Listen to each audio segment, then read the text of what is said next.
Right, it's a little bit back to front this. I'm talking now about what I talked about earlier because I did a little video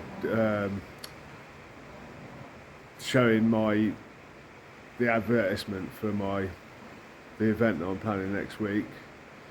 Hopefully the weather like I say, sorts itself out. But the video didn't work properly, so I've had to cut bits out of it because for some reason, I don't know why my camera does it. Sometimes you'll flick it round so you're looking at something and you're videoing it, and you flick it round, and you haven't done anything, but the phone's decided to put your head upside down. So why it doesn't always do it, and it does it sometimes, and it's not until later when you look at the video that you realise what a mess it is. I don't know why, but there you go. Who cares? I basically the next clip is going to show the advertising for the next week's event. Okay, so I'll catch you later. Bye. So there you go. That's the advertising leaflet. So the Gleaner 100 event, vintage celebration of 100 years of Gleaner combine production, on the 29th and 30th of July. Location: OX155DE. So we're not drawing people to the farm itself, we're drawing people to the field, and this will take you to the place where the signs will draw you in. So that's the sort of like nearest major location that people will come to, and there will be signs. It'll be easy to find near Hook Norton, Oxfordshire. Follow signs. Free entries go to the free entry, but any donations made will go to Carpenters Arms Drug and Alcohol Rehabilitation Centre. The reason why I've chosen that for me, I know it's not everybody's thing, and not necessarily everybody will understand that sort of thing, but they've helped me, and I know they help a lot of people. And but let's face it, no one wants a drug and alcohol rehab in their garden. But if your child or your wife or your husband or your parents even are addicted to drugs or alcohol, then you want them to get help, don't you? So it's only right that the help's there. So there you go. For info, contact this wombatburnham@gmail. Oh, I've missed off the end. Oh dear, I've done that wrong. So wombatburnham@gmail.com. Yeah, so for some reason, I've only just noticed that, but there you go. That's the advert for the thing, and there you go. So a wombat was my nickname from a child, and that's my Gmail account that goes to my phone. So that doesn't go to my computer at home, it goes straight to my phone. And yeah, we've got a nice picture of advertising picture of a Super A Gleaner, which I thought was quite appropriate. We did have a different one, but this stands out better. So yeah, hopefully the weather brightens up a little bit, and hopefully we'll see you there. Look, we lost the key, we couldn't find it, so that's the fan shaft. That's the one that drives the sieves. These got two fans on them, and we've got new bearings on it and everything. We put all that back together, so we just got to fit a new key, and I've got some here. Just got a wee selection here, look.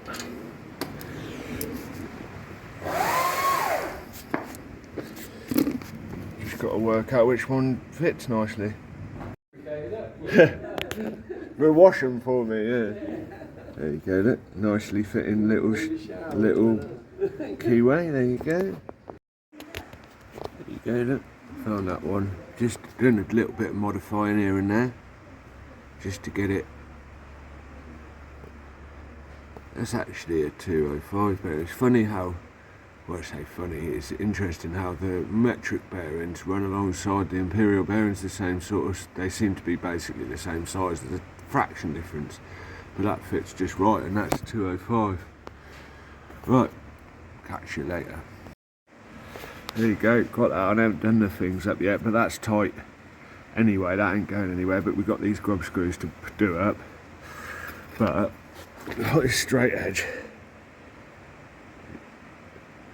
It's pretty straight, so I know it's not perfect, it's not a proper straight, but so lay that flat on that. and you sort of, I have to turn my torque go a little bit smaller. So you lay it flat. See, when you refit in well, I mean, I'd teach you to suck eggs. Probably most of you know all this anyway. But when you take a combine apart, always be cautious, and don't just assume that it's all right anyway, because it might not be. It doesn't necessarily mean it's all true just because that's where you got it from. But when you start, you take measurements, get a little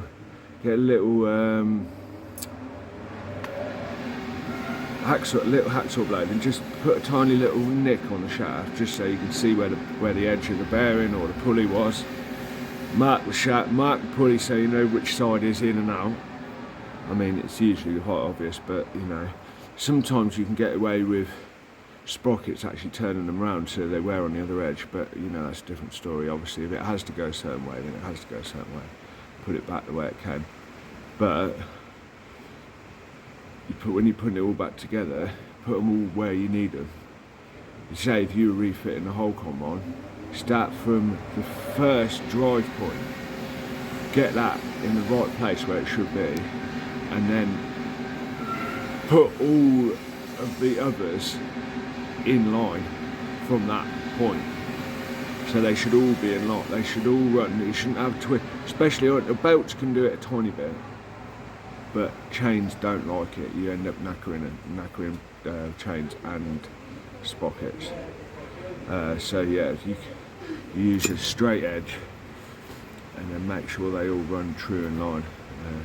You'll notice if they're not. Obviously over time you'll have problems. But yeah, obviously as well with bearings, I've had it before where fitted bearings to the shafts on these and they're just slightly different. There's the shaft slightly worn or something, and you do it up with a lock collar and it kinks the bearing, so it sits like that. So you've got tight spots every so often. So what I did was, on the shafts that do that, I actually found that you're better off doing it with the grub screw bearings. Put them on, and then no problem. But you, like I say, you know, again, not teaching you to suck eggs. I mean, I'm sure most of the people who watch this channel know all this. But when you put fresh bearings on, if it's tight, and you know, if you've got any sort of hard, I don't know, you know, if it's stopping straight away when you let go of it, then it's too tight. Then the bearings are loaded and they need to be free. So you need to move them to get them in the right place, right position on the shaft. And also, if you've got, say for example, you've got a drum or a beater that keeps on falling to one edge, you've got a weight distribution problem. And when that's travelling, when that's spinning at 1,000 RPM, it could potentially kick its own ass. It'll crack combine and it will shatter itself. I'm sure plenty of combines have been written off that way. Yeah, anyway, so we've got that sorted. So happy days. Right, see you in a minute. There you go, got a shaker arm on. Just got to centralise that. You can see we're just about in there where the indent is. So the shaker arm, just got to do the other side. And then the shaker chute is active, got to just adjust these. I'm going to look in the book and see what it says about these, but these are the runners that sort of keep it sort of central. I think there's a bit of a squeeze on there, so we've got to undo that. There's a couple of bolts in there, we need to put a fresh bolt in there. Yeah, and we go to the next stage. So, first of all, I've set these guides are adjustable. So there's those bolts. There's bolts behind there, and there's bolt there. So these sort of wooden blocks hold the shaker in place. It moves back and forward.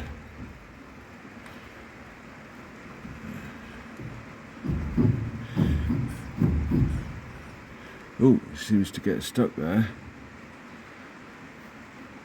So that's something I've got to have a look at to see why it's getting stuck.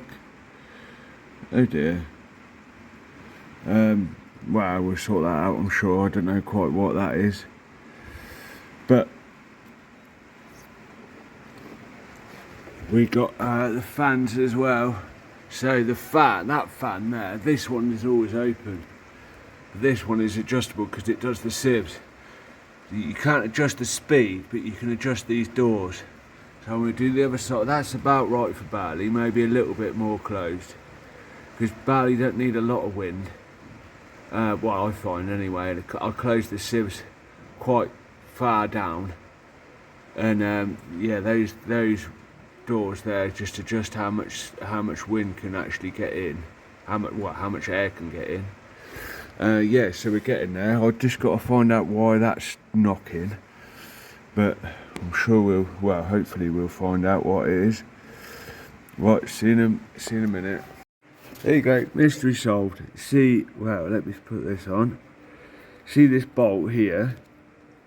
It needs a little bit of adjustment because it's touching here. I kind of knew it had to be something on the shaft because the way it felt, if it was on the shoe itself, you would just feel, you would hear the shaft knock, you would hear the shoe knocking, and you'd feel it feel different. Whereas it was distinctly coming through the shaft.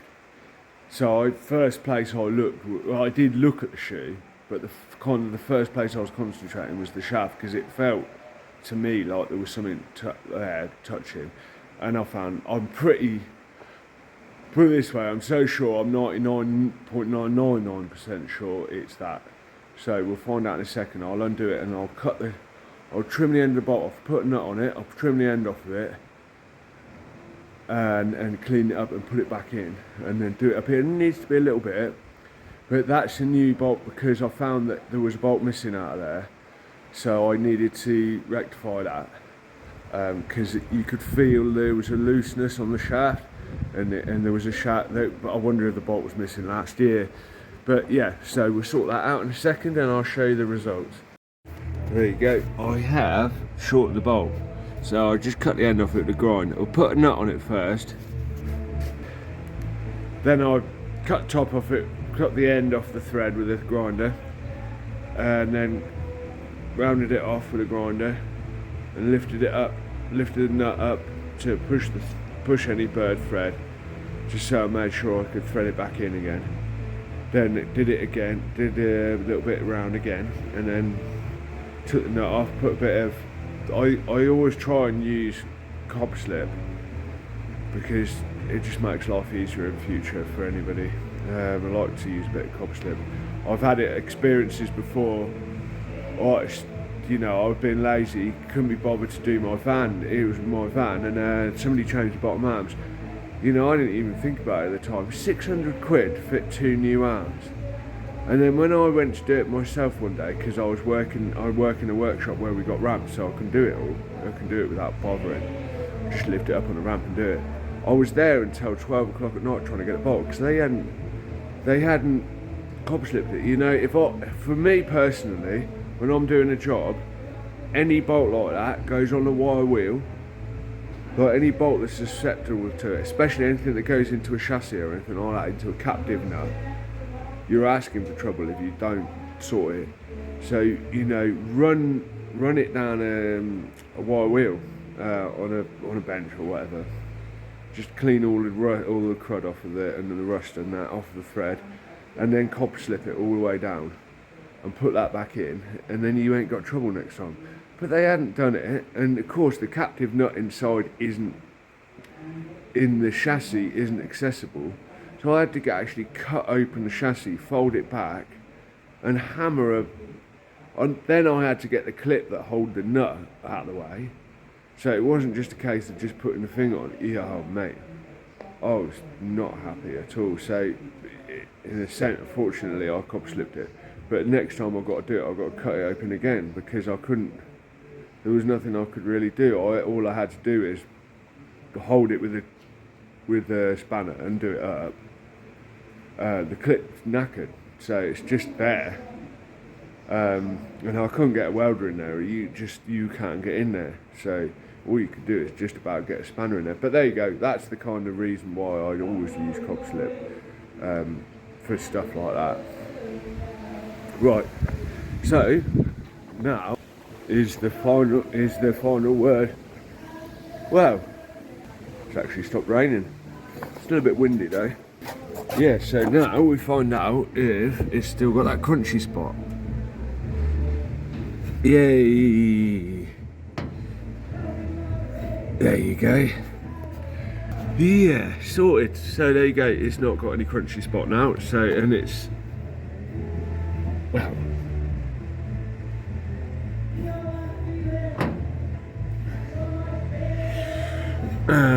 yeah. I mean, it is. It's a bit tight. It is tight actually, but we just had to see. I mean, chain will run on it and push it along. So yeah, hopefully it will settle in. I don't know. I don't quite know what it is.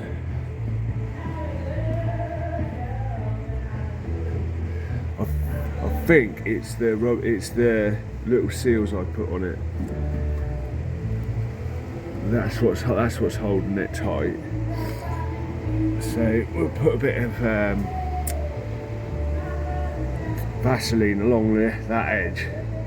We'll push it right to the rearmost point and then put a load of Vaseline down it because there's a seal that's got to be done on the inside, like a grain seal. It's got to be bolted in, but I'm not going in there because I'm too heavy. My mate's half my weight, so it just makes sense for him to go in there and do it. So I'll get him to do that as well. And that means as it runs in, it's not creating too much heat. But I'm pretty confident that it's going to be alright. And it's going to be alright. That's as simple as that. And if any problems, then we'll just have to have another go. But yeah, I can't see anything wrong with it. Can't see there being any problems. See, the reason why you got it up in there, battery too low to use flash, but basically in here on the top of the fan housing was a crack in the fan housing, and we couldn't get at it. We tried to sort it out, but it had to come out to do it. But there you go. I mean, I have said about it before, but that's the reason why it came out, and we changed the bearings on the shaft and that. So yep, I'll catch you later. So a nice kind chap called forgot his name, Matthew Hicks. He's over from Norfolk direction, and he's restoring a square back cleaner, but it's actually an early square back. It says an early suit back, so it'll be about 1965. It's actually got the same layout. It's basically exactly the same combine as my humpback that we were using yesterday. Apart from it's got a square back and the tanks on the side, but apart from that, it's basically exactly the same combine. So, and he has managed to locate some of these proper bushes. It'd be nice if my phone actually worked, but there you go, never mind, you can't ask for everything, can you? So yeah, put a bit of Vaseline on it and squeeze them into the yoke. And we've still got an original one here that's alright, but it's not perfect. You see it's worn a bit. So yeah, these are rare as a rocking horse poo, you know, they're not very easy to get hold of. He managed to get 7 of them. See if we can see what they're called. That one hasn't actually got a name on it.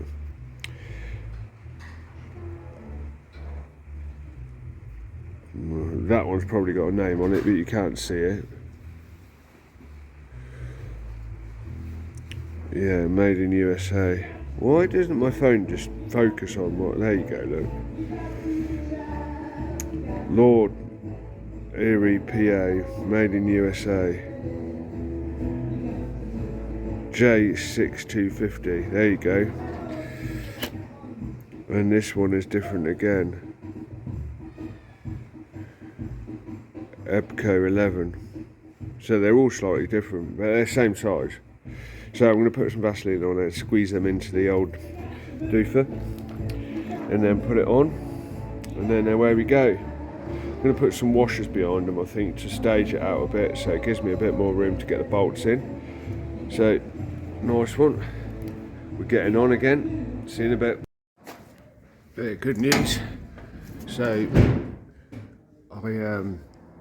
that solenoid that I broke the other day, it's actually behind there. You can see it white hanging out of the regulator, but we'll sort that out. So there's a solenoid behind the regulator there. I cleaned up all the earthing points and everything. So I think I broke it. I think it was a late night and I was shattered and wasn't thinking straight, and I kind of, yeah, it was just one of them things. I wasn't thinking straight and I ended up busting it. But my dad found one in the garage, and rather than, even though they're not that expensive, rather than spend all the money buying it, but look, I'll show you. So there's the key. So make sure it's not here, but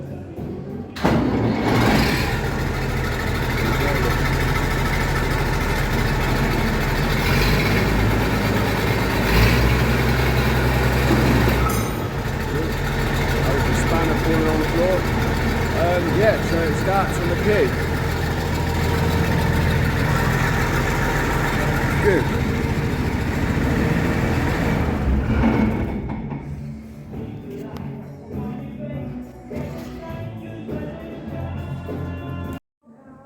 So, cooking now, it starts on the key, but it goes in gear as well. So, just show you. Take it out of gear first.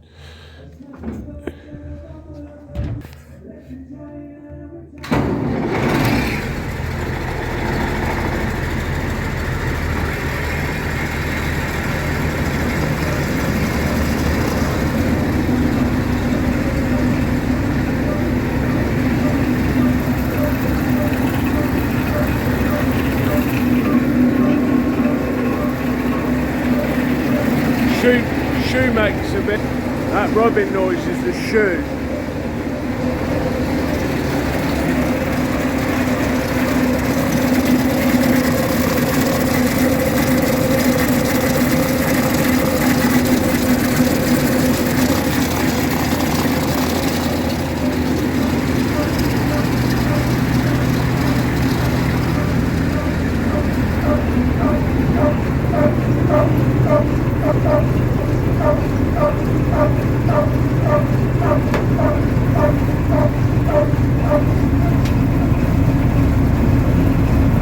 Yeah, I'll try.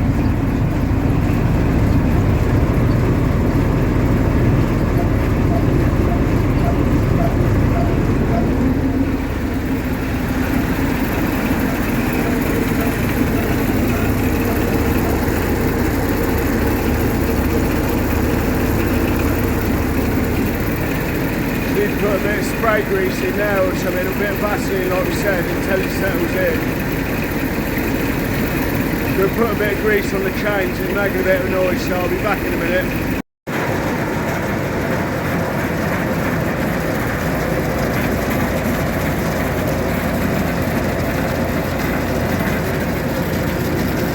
Length on the back.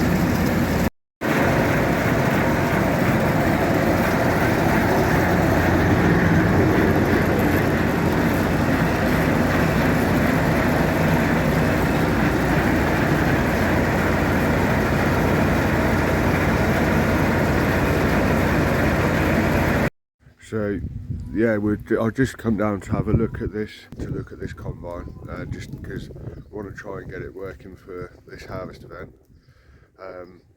So there's a couple of jobs. The ram was leaking quite a lot, this ram, so we're trying to fix that. Unfortunately, no, the local company can't get the seals for them, so I'm going to try this week to get it sorted out. If it's not sorted out by Friday, then I'm going to go and go up to where I store my spares combine to try and get a ram. We'll do everything we can to get it working, but if it comes to it, we might just end up parking it up there. You know, if we can't get it running, then we'll park it up and it will just be there for people to look at. Another one, this was leaking as well, but what we'll do with this is this variator ram, if we can't get it fixed, just put it back together and just drive it, have it at 1 speed, so it'll just go along at one like a fixed speed, and which is probably what will end up happening, to be honest, by the look of it, because I haven't got the time to go and I haven't got time to strip a combine down that much up north. I could go and get a ram and bring it back, and you know, go from there. He's hoping to be able to fix it anyway, but as well with the knife, we've got a few knife sections, a few rivets. We're going to take the worst out and take the knife out and put new ones on the worst. So I noticed there's some quite bad ones. I don't know how it was cutting, but I suppose they were just putting up with it. Yeah, so yeah, go from there. Hopefully it'd be nice to get it cutting a little bit. Yeah, but we'll see. Got to, like I say, just do as much as we can to this sea tonight, and then go at it again next week. So probably be quite late, reasonably late tonight anyway. So yeah, I'll see you in a little while. I'll just do another update before I go. Bye.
Fairly conclusive. Right, it's all running anyway, so it's good. I think I'm going to have to change the engine oil. Going to have to get some thinner engine oil because the oil pressures are quite high. I've had to look into what the working pressure should be, and it seems a bit high. So, but then again, I suppose it will thin down when it's running, but we'll see. Right, see you in a bit. Right, we are calling it a day. It's about it's about 9:45 now. So we are calling it a day with the combine. Yeah, sorry, I'm quite tired. Yeah, quite tired. We put some hours into this one. Been on the farm 11 hours now, just tinkering away with this one, and we got most of it done. We've had it all running up like you've seen. We got all the belts and chains on it, and got one of the sieves in, so we've just got to put the top sieve in, put the back cover on it. I'm going to change the oil again. I'm going to change the oil for a slightly thinner oil on Monday. Going to grease it all, going to get these and clean them again, and both these combines, grease them again, check the oil levels on all of them. That'll be Monday night. Tuesday night we'll get me and my friend will put the sieves back in, put the header on. Providing all these three are ready to go, we'll concentrate on the square back, and then off we go. We just got to hope the weather's well for next, and if it isn't, then we'll just have to do it a different day. It'll be done after work or something like that. There's nothing we can do about it. So as soon as it's dry, I'll try and get a bit of time off or something. We'll get them all together. This combine did actually come with crop lifters, so I still got them all. So what I'm going to do is, it's still got the bolts. So what I'm going to do is reinstate the crop lifters on it. So up, you know, because obviously it's raining, the crop might have laid a little bit more. Hopefully not, but yeah, it's just one of them things. So we'll cut what we can with the others, but the really flattened crop, this one will do it. This one will go in and do it. It's not been the best year for weather at all, really. It's a bit annoying, but hopefully we'll be able to get one day at some point, get them all, see if we can find somebody else with a bit of crop we can cut, maybe some standing wheat, and get them all just cutting a bit one afternoon and some standing wheat. You know, not necessarily asking to get paid for it, but just doing it just for the enjoyment of doing it. So yeah, be nice to see that happening. Get them, I mean, especially these three together, that'd be awesome. And obviously the square back, you know, is going to be hopefully working, but it's not going to be immaculate, I don't think.